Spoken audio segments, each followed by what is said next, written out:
قناه امينه سكت، وكنتمنى تكونوا بخير وعلى خير. وما تنسوش يعني الاشتراك ديالكم لاول مره كيشوف الفيديو، يضغط على الاشتراك ويضغط على الجرس باش يوصلكم كل جديد على القناه.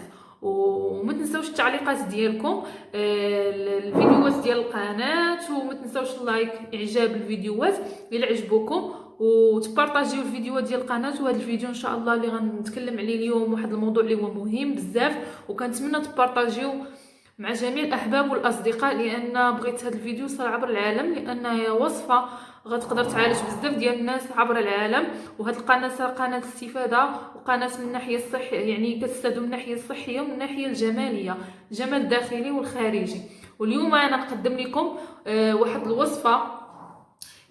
قبل ما نقدم لكم الوصفه، اليوم غنتكلم لكم على الفيروس اللي انتشر مؤخرا وانتشر عبر العالم ودخل الدول العربيه، وفيروس اللي هو يعني كل عرفوه وكل يعني خاف انه يتصاب به، اللي هو كورونا. فيروس كورونا راه انتشر عبر العالم وراه دخل الدول العربيه، وباش حنا نحتاطوا منه خاصنا وصفات اللي نحتاطوا منه، ولا وصفه اللي نحتاطوا من هذا الفيروس اللي يدخل يعني الدول ديالنا والبيوت ديالنا ويتصابوا به الاحباب ديالنا. واليوم غنتكلم لكم على الوصفه اللي غتخلينا نحتاطوا من فيروس كورونا، اللي هو فيروس قاتل. وصراحه يعني الله ينجينا وينجي جميع الانسان على الكره الارضيه، وجميع يعني الكائنات، لانه فيروس كورونا اسم لاتيني. بغيت نعرفكم على الفيروس قبل ما نبدا لكم الوصفه، وتعرفوا يعني القصه ديال هذا الفيروس كيفاش انتشر عبر العالم والاسم ديالو منين خداو. فيروس كورونا اسم لاتيني يعني تاج، لانه مجموعه فيروسيه تشبه واحد التاج، يعني الشكل ديالها كيشبه لواحد التاج. الاصل ديالها حيواني، ويقدر يعدي الانسان، وكينتقل يعني عبر الجو وعبر الافرازات وعبر الملامسه، وخصوصا في فصل الشتاء. وحنا راه في فصل الشتاء، يعني راه يعني الاعراض يعني دغيا كيبانوا، ودغيا يقدر انه ينتشر ويعدي الناس يعني بواحد الطريقه سريعه. وراك شفتوا يعني ينتشر عبر العالم بواحد الطريقه اللي هي سريعه، وكيسبب يعني في السعال، يعني الكحه والام في الصدر وضيق التنفس واضطرابات في الجهاز الهضمي، وبعض الحالات حتى الفشل الكلوي الله يحفظه كيؤدي الى الموت. الا ما كانتش واحد المراقبه وواحد العلاج مناسب كيؤدي الى الموت. والله يحفظنا ويحفظ جميع الانسان على وجه الارض. وصراحه كيؤدي للموت ولا ما كانش كما قلت مراقبه. واول مره بان فيروس 2003 و2002 انتشر عبر العالم وانتقل من يعني الى الانسان من طرف الخفافيش، وتسمى بسارس. يعني 2002 2003 كان كيتسمى بسارس. وثاني مره في الشرق الاوسط في 2012 تسمى بميرس، كان السبب ديالو هما الجمال. والثالث مره اللي هو دابا اللي انتشر في الصين، ويعني انتشر بواحد الطريقه اللي هي سريعه، وما لقاوش يعني لا لقاح لا علاج. اول مره بان في مدينه ووهان في الدوله الصينيه، في سوق، يعني سوق، واحد السوق ديال الاسماك وديال الحيوانات البحريه، وانتقل عبر الحيوانات. والخطر فيه انه فتره الحضانه ديالو ما تتجاوز يعني كتجاوز من بين اسبوع حتى 15 يوم، يعني كيقدر يتصاب الانسان وما تيبانش فيه الاعراض، ويقدر ان في نفس الوقت يقدر يعادي به انسان وناس اخرين وما يبانش الاعراض. هذا هو الخطر في هذا الفيروس. واخا مازال ما بان يعني حتى شي اعراض الانسان اللي مصاب كيعادي الناس بزاف، وهذا هو هذا هو السرعه ديالو كيفاش كينتشر بسرعه. وراه ما لقاوش كما قلت لا علاج ولا يعني لقاح. وها اليوم بغيت نقدم لكم واحد الوصفه، يعني وصفه عربيه قديمه داووا بها بزاف ديال الامراض بزاف ديال الفيروسات، وهي غتخلي يعني الانسان يحتاط، يعني يقي راسو من هذا الفيروس اللي يعني انتشر في العالم. يعني كيقول لك الوقايه خير من العلاج. وانا اليوم بغيت نقدم لكم هذه الوصفه اللي هي باش تقيكم من يعني من السعال، بعدا من الكحه والبرد، نزلات البرد اللي هي قويه، وفي نفس الوقت تقيكم من هذا الفيروس. يعني ضروري الانسان يدير علاجات يعني طبيعيه باش يقي وباش نحتاطوا يعني من هذا الفيروس اللي هو كورونا، ولا يعني السعال الحاد ديال يعني كيكون في فصل الشتاء. اول حاجه يعني قبل ما نبدا لكم الوصفه، يعني شنو هما يعني الطرق طرق الوقايه قبل ما نبدا الوصفه. اول حاجه خصكم تبخروا يعني البويوز ديالكم بالخزامه، يعني الخزامه الزرقاء هي هذه.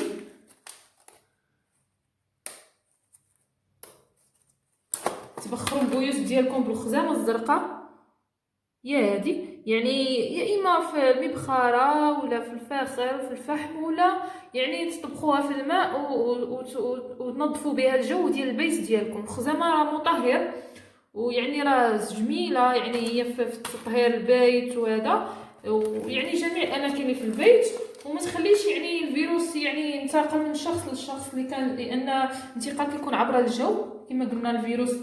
الفيروسات كيكون الانتقال ديالها عبر الجو. وثاني حاجه هي ان يكون عندكم واحد جيل يدين مضاد للبكتيريا دائما في الحقيبه ديالكم، يكون دائما حاملينه، لان هذا الجيل يعني كتنظفوا باليدين ديالكم بدون ماء. يعني في اي مكان كنتو خارجين لبستو شي حاجه ولا شكيتو، يعني ضروري كل ساعه ولا كل 3 ساعات ولا ساعتين يعني تغسلوا يديكم بالجيل يعني اليدين مضاد للبكتيريا. ضروري يكون عندكم هذا يعني في الحقيبه ديالكم، وتستعملوه حتى للاطفال الكبار الصغار.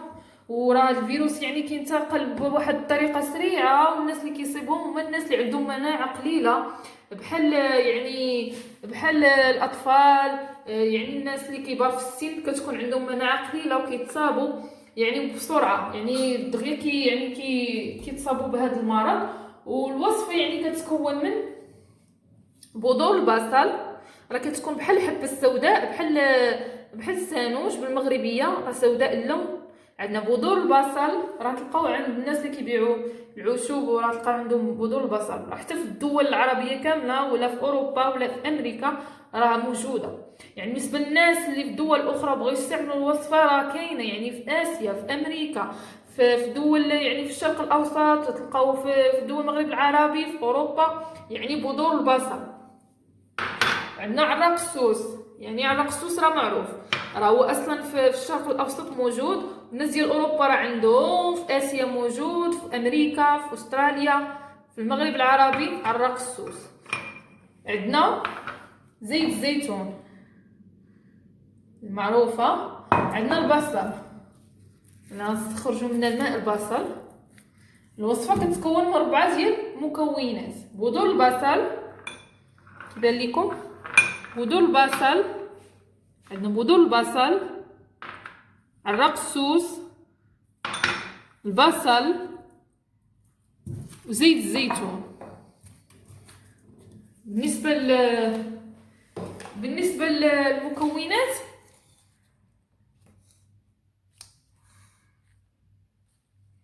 عراق السوس وبذور البصل. عراق السوس علاش غنستعملوه في هذه الوصفه؟ لان عراق السوس عنده بزاف ديال الفوائد وداوى بزاف ديال الامراض، يعني في مصر، في سوريا، يعني منذ القدم معروف في الشرق الاوسط كيداوي بزاف ديال الامراض، بزاف ديال الفيروسات، وكيداوي يعني المعده، التهاب المعده، قرحه المعده.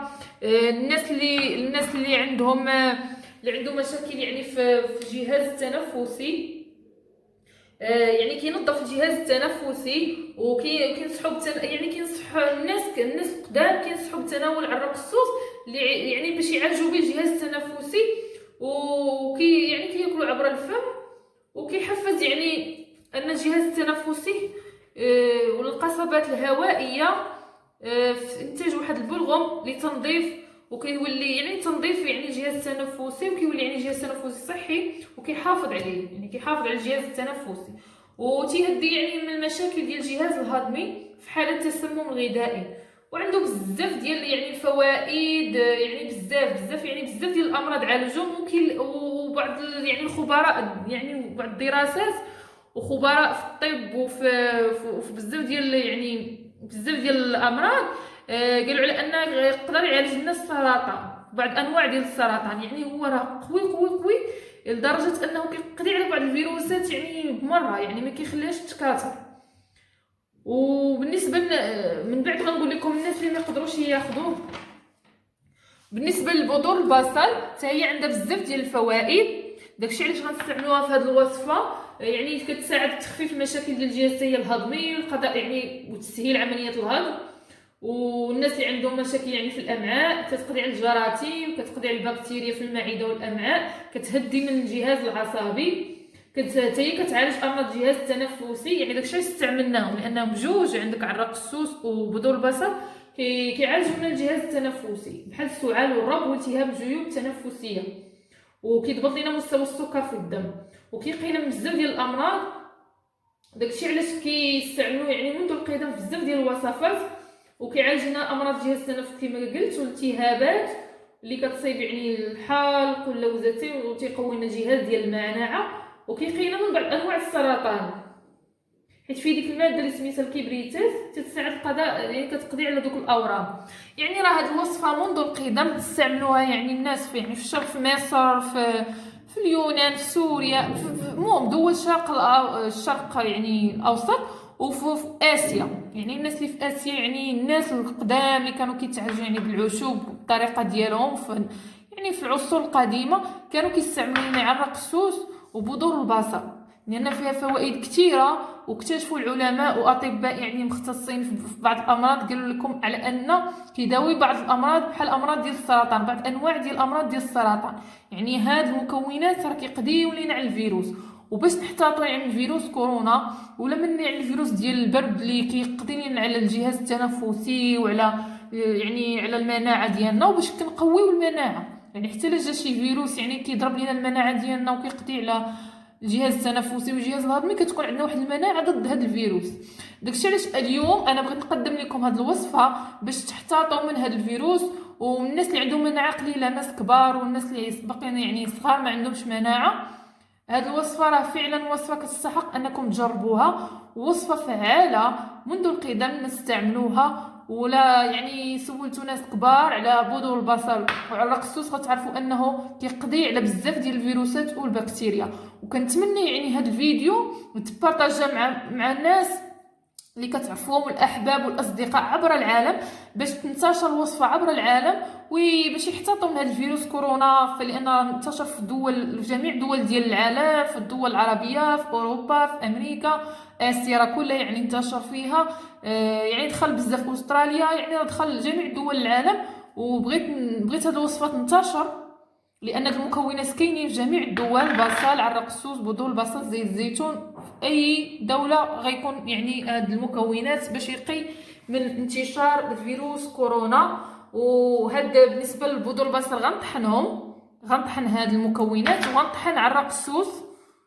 وبالنسبه للبصل غناخذ الماء ديال البصل وغنرجع معكم ونقول لكم يعني الطريقه ديال طريقه استعمال هذه الوصفه، وامتى تقدروا تاخذوها، وشحال من مره تقدروا تاخذوا هذه الوصفه، يعني المقادير والطريقه.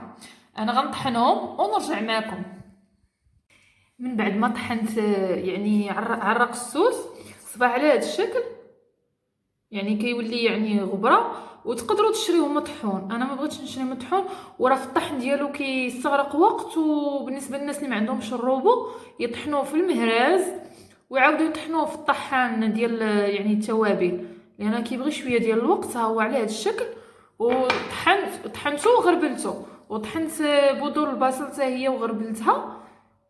وبالنسبه يعني الوصفه كما قلت ماء البصل، يعني الوصفه غنستعملوا فيها كما قلنا زيت الزيتون، يعني مطحون ديال عرق السوس، مطحون ديال بذور البصل، وماء البصل. وقبل ما نبدا يعني الوصفه بغيت نقول لكم يعني في الاطعمه ديالكم دخلوا مع التوابل ديالكم واحد يعني من التوابل سميتو كاري، كيجي بحال الكركم، اللون ديالو بحال الكركم على هذا الشكل، اللون ديالو على هذا الشكل.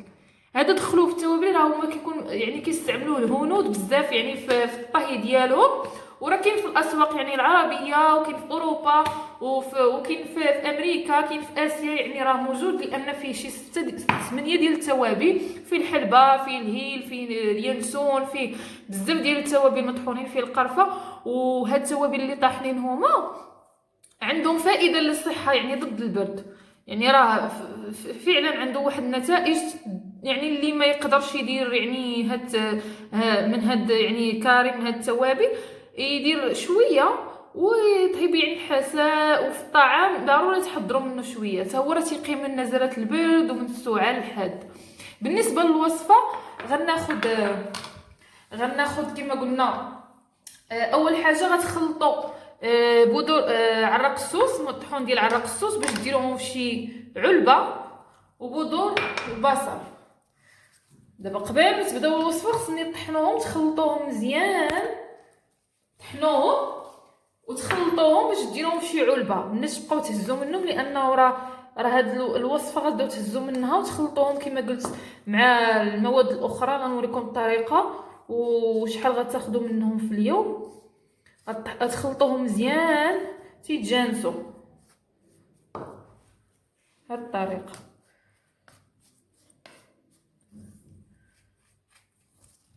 يعني غتخلطوهم تيتجانسوا مزيان، حيت بذور البصل راه درنا فيها 20، بغيت نقول لكم درنا 20 غرام من البذور البصل و50 غرام عرق السوس.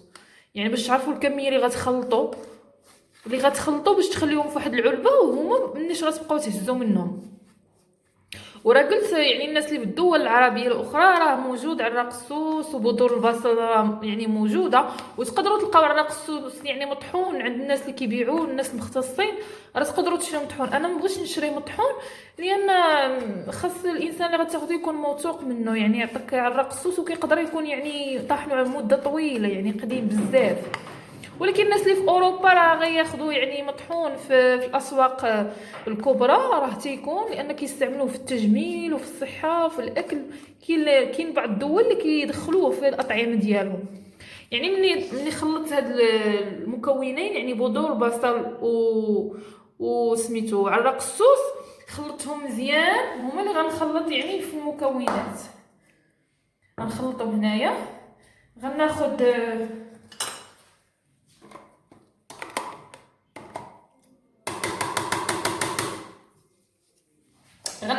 يعني تقريبا نصف ملعقه، وغناخد ملعقه ديال ملعقه ديال ماء البصل، وغناخد زيت الزيتون غنضيف فيه شويه، وهو اللي نخلطو مع المكونات، لان زيت الزيتون خاصو يكون يعني دافي شويه.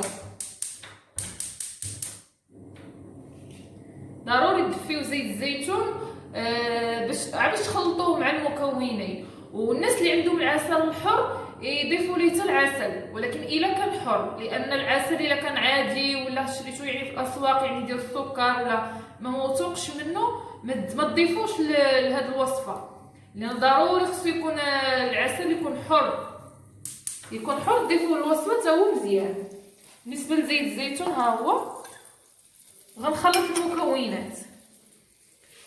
بغيت نشوف واش كيبان لكم، لان هاد المكونات غنخلط كما قلت نصف ملعقه من مطحون بذور البصل وعرق السوس، زائد ملعقه ديال ماء البصل، وملعقه ديال زيت الزيتون اللي هو دافئ. ولا كان عندكم العسل الحر ضيفوه العسل الحر، حيت هو راه عنده بزاف ديال الفوائد، السعال والبرد ونزلات البرد الشديده. راه عنده واحد يعني واحد النتائج اللي هي مبهره. وانا بغيتكم تطبقوا هذه الوصفه مع الاحباب ديالكم، وتبارطاجيو الفيديو مع الاحباب والاصدقاء اللي في دول العالم، لان الفيروس راه انتشر. ودابا مع فصل الشتاء والناس اللي عندهم المناعه يعني ضعيفه راه هما الناس اللي كيتصابوا بالفيروسات اللي كيكونوا في وقت البرد. صافي وكتخلطوهم. وهاد الوصفه الطريقه ديال كيفاش غتطبقوها، غتاخذوا يعني ملعقه، نتوما تاخذوا ملعقه صغيره 2 مرات في اليوم، في الصباح يعني مورا الافطار، ووحده في المساء مورا العشاء، يعني 2 مرات في اليوم باش تقيكم. والناس اللي مرات هما يطبقوا 2 مرات في اليوم. والناس اللي عندهم الضغط مرتفع، عندهم طونسيون يعني الضغط كيطلع بزاف، ياخذوا غير نصف ملعقه. والناس الحوامل واللي كيرضعوا ما ياخذوش هذه الوصفه. الناس اللي كيرضعوا ما ياخذوش هذه الوصفه، والناس اللي حاملين يعني الحوامل ما يطبقوش هذه الوصفه. نقدر نبارطاجي معكم وصفات اخرى، ولكن هذه الوصفه راه فعاله. الناس اللي عندهم هذا الفيروس انتشر عندهم في الدوله ديالهم ياخذوا هذه الوصفه. وكنتمنى يعني الناس يحتاطوا من هذا الفيروس ونتمنى الشفاء العاجل للناس اللي مرض واللي يعني بهاد نزلات البرد وهاد الفيروسات اللي كاينين ولا هاد الفيروس ديال كورونا. ويا ربي يحفظ جميع البشريه على وجه الارض والكائنات الحيه، حيت هو كيجي من الحيوانات، وكنتمنوا دوك الحيوانات هما يتشافاو، لان هاد الفيروس راه الا كان في الحيوان راه كينتقل من الحيوان للانسان.